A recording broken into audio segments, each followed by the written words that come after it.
In today's video, I'm going to be teaching you guys how to go from this to this in Dead by Daylight without downloading any reshade settings, only using Nvidia settings. So leave a like down below. Let's get straight into it. Alright guys, now we're on the desktop. First things first, I do need to ask you guys to have the Nvidia settings already. If you guys already have a Nvidia GPU, then this should be no problem. If you guys click the link down in the description below, you guys can find this link right here. It's called the Nvidia App. Basically, it looks slightly different to the original one, but this one's the newest one because it's in beta. But honestly, I like this one because it looks way better. Once you guys have finished downloading the Nvidia GeForce Experience driver, we can start and launch Dead by Daylight. Alright, once you guys are in Dead by Daylight, what you guys need to do is press the Alt and Z key. Basically what this does is it brings up a pop-up for the Nvidia controls panel, and this has always been Alt and Z, but if you guys have changed it, basically press it to what you guys have changed it, but by default it should be Alt and Z. After you guys have opened this Nvidia app using Alt and Z key, what you guys want to do is press the game filter settings right here. I already have this set up, so you guys will not see what this looks like, but basically what your game will look like is the default one, which is like this. So what you guys want to do is you guys want to copy my exact settings right here, but you guys can honestly change it however you like according to your computer. You guys want to add brightness and contrast. You guys also want to add in color, and you guys want to add in sharpness right here. Three things is all you need. So for sharpness, what you guys want to do is increase the ignore film grain to 50% as well. I wouldn't leave anything for the intensity. All right, so next for color, what you guys want to do is turn all of this to 0% and turn this to 100%. For brightness and contrast, what you guys want to do is turn this up to 34. Honestly, between 34 and 40 is perfectly fine. We're going to turn this all the way up to 32 as well. We're going to turn this up to 30 as well. So around here, this is my settings for the best vibrance reshade settings. But yeah, 36, 40, 30, -10, and 32. Honestly, it doesn't really matter. But yeah, that's honestly it. Less than 5 minutes to do. But I'm going to be showing you guys my config settings for the best FPS and graphics settings for Steam and Epic Games. Alright guys, once we're now on the desktop, what you guys want to do is hit right click,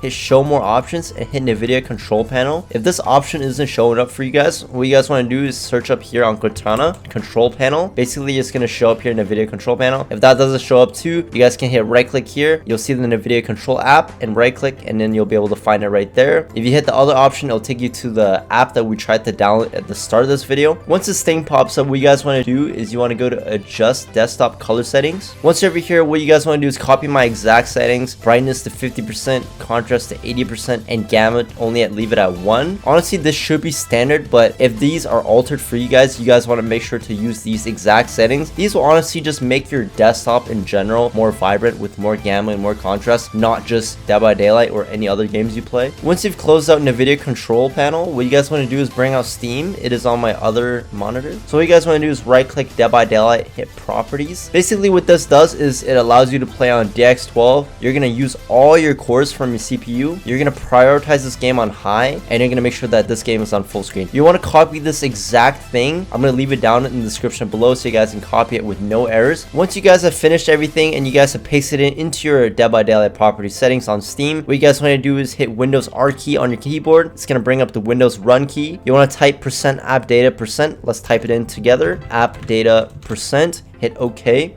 You want to hit app data right here, and you're going to find the local one, not roaming. We want local. Once we find this, we want to find Dead by Daylight. Hit saved, hit config, and you want to hit Windows client. So the thing you want to look for is game user settings right here. We're going to double click that, which brings me to my next monitor. All you guys want to do is copy these exact settings right here. Resolution quality 135, view distance to 4, anti-aliasing to 000 4 0000333. If you guys are running low end PC specs, what you guys want to do is actually turn this to 100. I'm only using 135 because I have a 4070 Super, but you guys want to turn on view distance to maybe 2. All of these things you want to turn on to 2. 4 is the max. I wouldn't go anything more than 4. If you guys are running a super low end PC, what you guys want to do is turn this to 2 or maybe even 1. Honestly, I wouldn't go lower than 2, otherwise your game starts to look bad. You're not really going to need effects, foliage, shading. I don't even know if I said this word right, but you guys can also copy a bunch of these settings down here. Honestly, it doesn't really matter. So once you guys have all done that, you guys want to hit file, you want to hit save right here,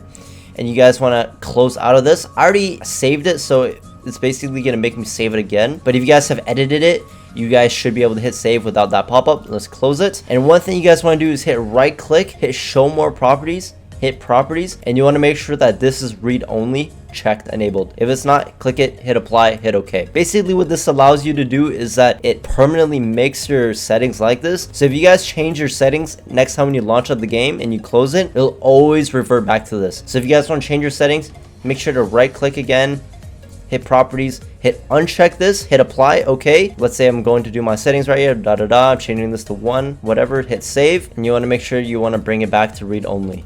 So once you guys have finished all of that, you guys can launch Dead by Daylight, and what you guys can notice is that your frames has actually increased a little bit. For me, I can't really tell because it's already capped, but I can notice that a lot of my graphic settings, even my color settings, have changed for the better. You guys can notice that my view distance is a lot better, my texture quality is a lot better, and everything just in general is much better. But yeah guys, I'm gonna end the video off here. Hopefully you guys enjoy this type of tutorial style video. I know I never usually make this type of content. What I noticed is that a lot of you guys wanted a tutorial on my reshade settings or my graphics settings, so you guys know I had to show that for you guys. I don't know if I mentioned this already, but I'm trying to get to 1,000 subscribers by the end of this year. Honestly, I know you guys can do it. I believe in you guys. 99% of you guys are not subscribed to this channel, and only 50% of you guys have turned on bell notifications. Honestly guys, just leave a like down below. It makes me super happy whenever I see that you guys are enjoying this type of content. And yeah, without further ado, this is me, Theo. Hopefully you guys are having a great day, and peace out.